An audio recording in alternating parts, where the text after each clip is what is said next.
need to grow up.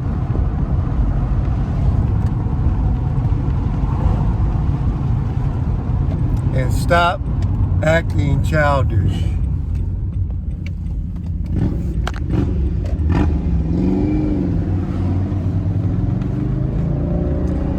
Probably nobody's going to save you.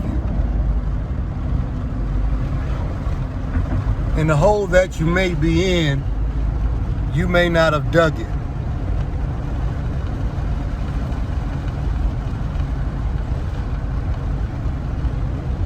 We need to grow up.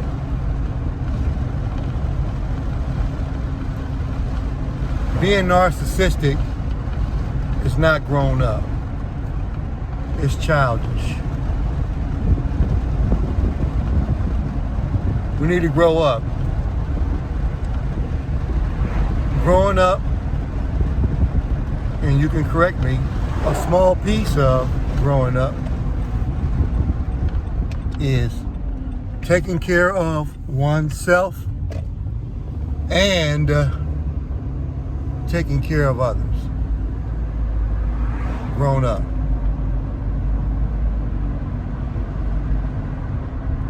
Some of the others, children, parents, relatives, students, student athletes, homeless, struggling, in the penitentiary. Grow up.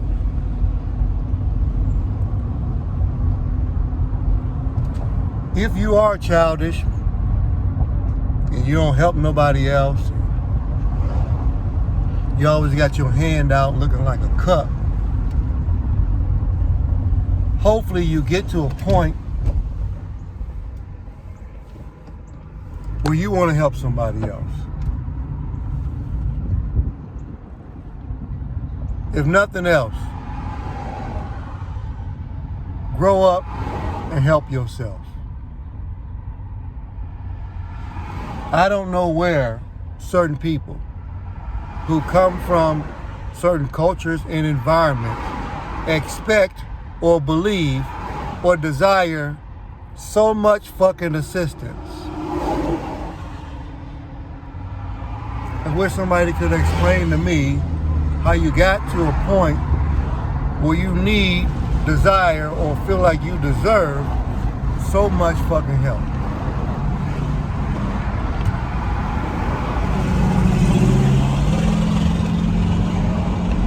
But either way,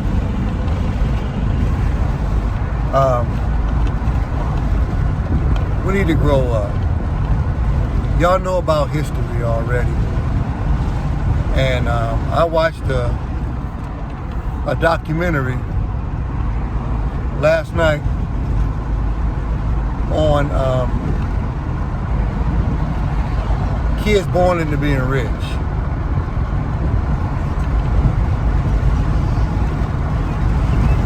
And it seems like they have no appetite, which makes sense, I get it, to be grown up.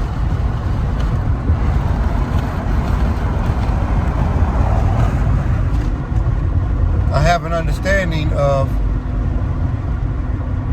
understanding possibly how you could feel like if I'm already born into a lot of money, why should I starve myself on purpose?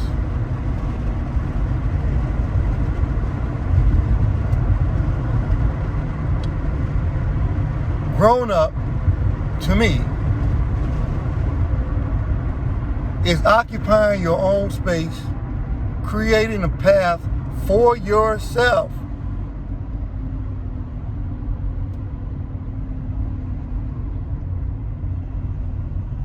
Digging yourself out of a possible hole.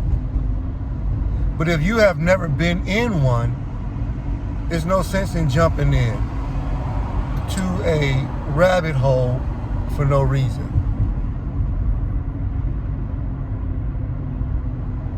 Grow up. If you didn't have a silver spoon in your mouth like these people who I'm talking about, then you need to make an adjustment.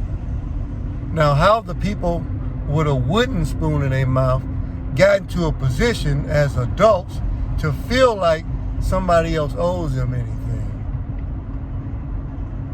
especially the opposite sex.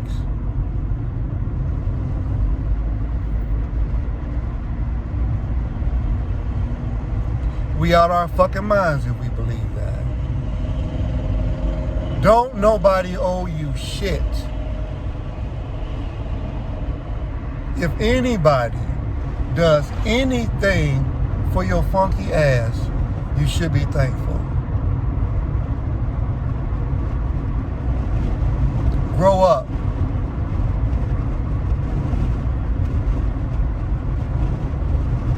You can have fun.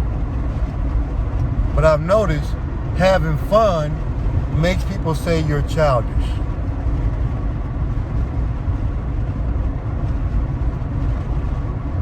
If you're not hurting anybody physically. Now, the mental stress that people are dealing with, I don't know if you can blame everybody else for that. The behavior you give towards people, just grow up.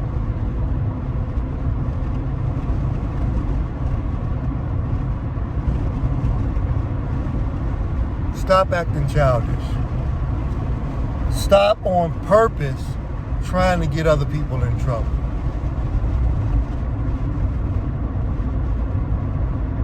That really is bitch behavior.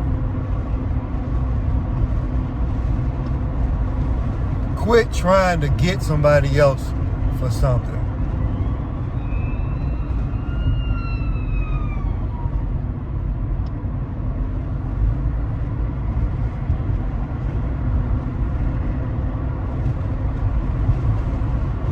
Let's talk about people's past. They have a hard time growing up because their past is extremely fucked up.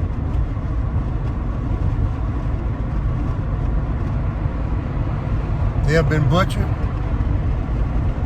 They have been slain. They've been lied to. They've been abused. They've been taken advantage of.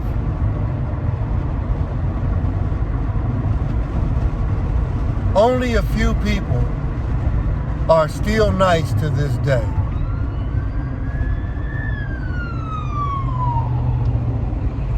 Everybody else is in defense mode. Fighting, scratching, and clawing to survive. Grow up. Money is not everything. Money is not an enemy, and money is not a friend. It's just money. The only thing it does is buy things. That's it. To some people, that's everything. But a hug, a laugh, a conversation, freedom, if that word really exists, in your mind, being healthy,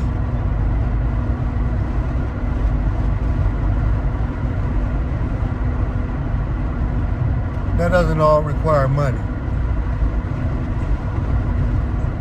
Now I know money is buying groceries. Money is paying mortgages and rent, car insurance, which is extremely ridiculous. Taxes, property taxes, inflation, interest rates, highway robbery.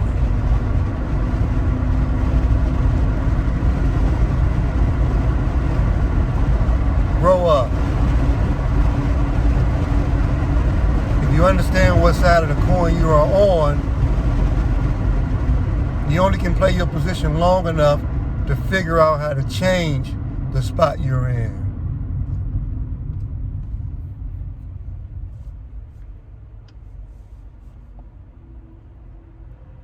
Grow up. Don't be running around trying to tell on folks and get somebody else in trouble or get people's channels shut down because you see them laughing and joking or doing something that you don't deem right or is rude and disrespectful to you. People have their little platforms and they do their little forms of entertainment, whatever that is, and that's it. You don't have to watch their channel. Yeah, you don't. I know people who are unhappy when you enjoy yourself. Unhappy.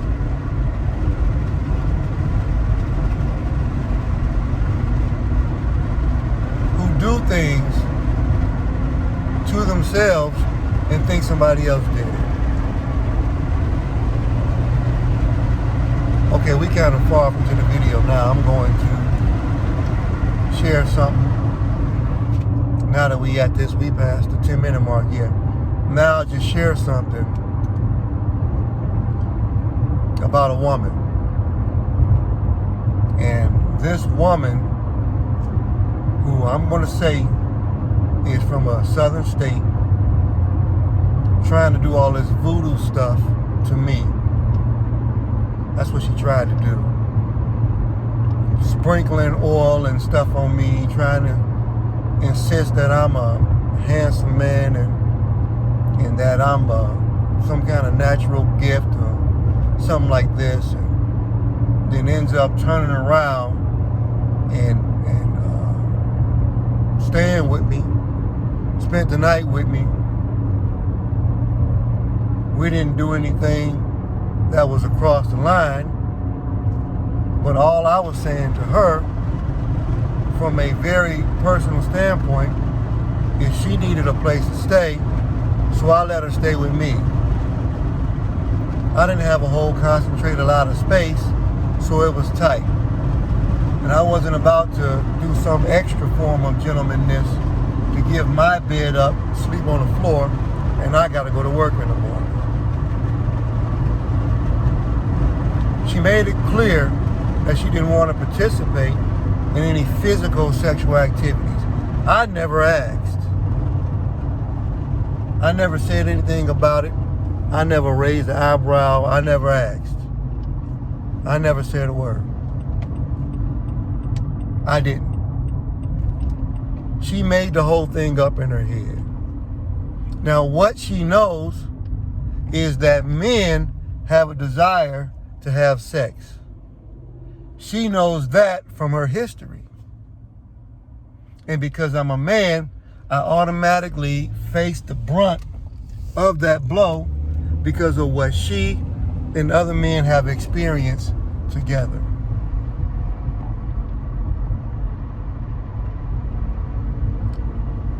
One time she was coming over. I was checking to see if she was okay. Oh, I'm going to stop and get me something to eat, is what she said. Okay. I'm going to tell you how I think. And if I'm wrong, I'm just wrong. I always think about safety. And I think about this woman and her parents and how I feel like if she's coming to see me, I'm responsible for her safety. I don't know if any of y'all agree with that.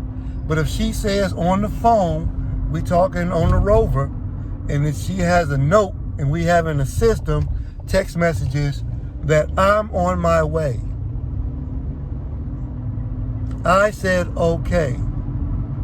If she does not make it to my location and something happens to her, the law is going to find me. This woman was designed or supposed to go and pick herself up something to eat.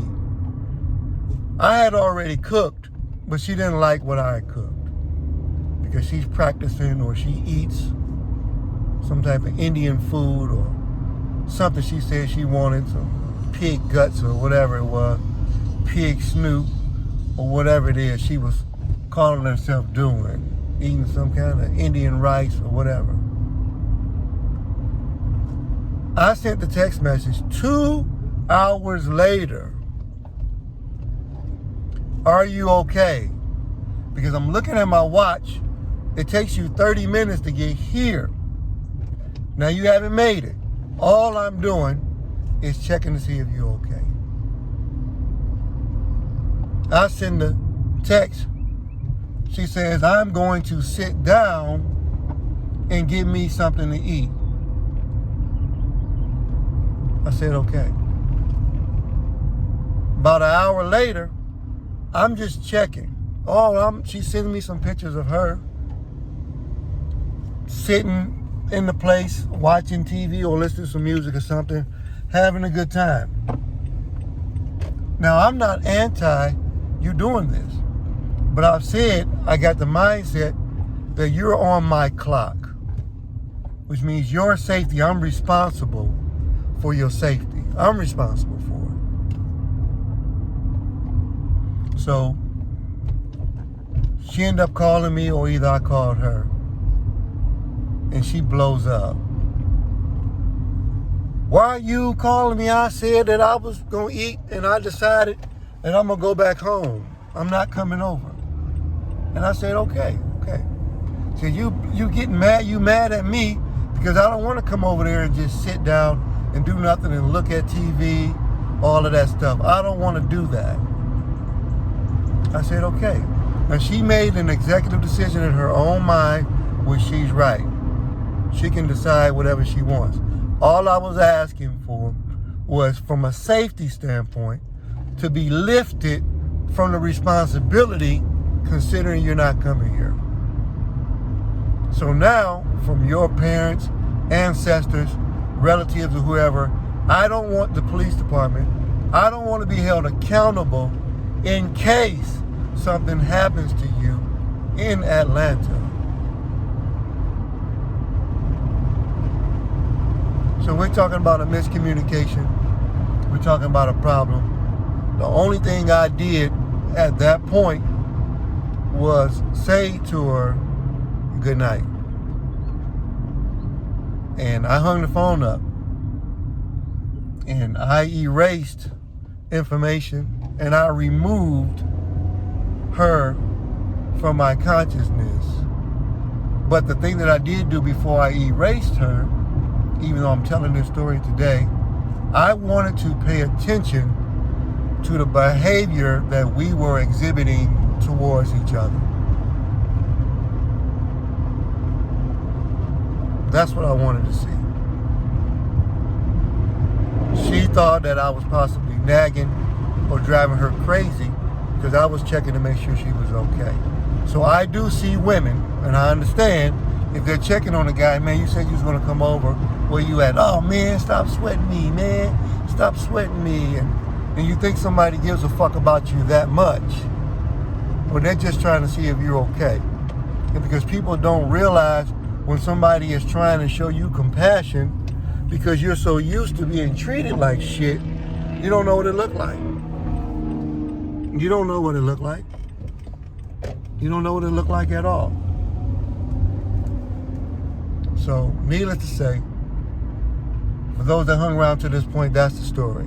And I use everything as a learning experience. I went to a college game and spring game anyway and enjoy myself. I'm still doing my YouTube channel, I'm still laughing, but it's an experience. And I'm going to give you guys more. If you just learn to hang around to the end, I'll just start sharing more stuff. That's all. But this is, again, another episode of The Best Coach. Love y'all.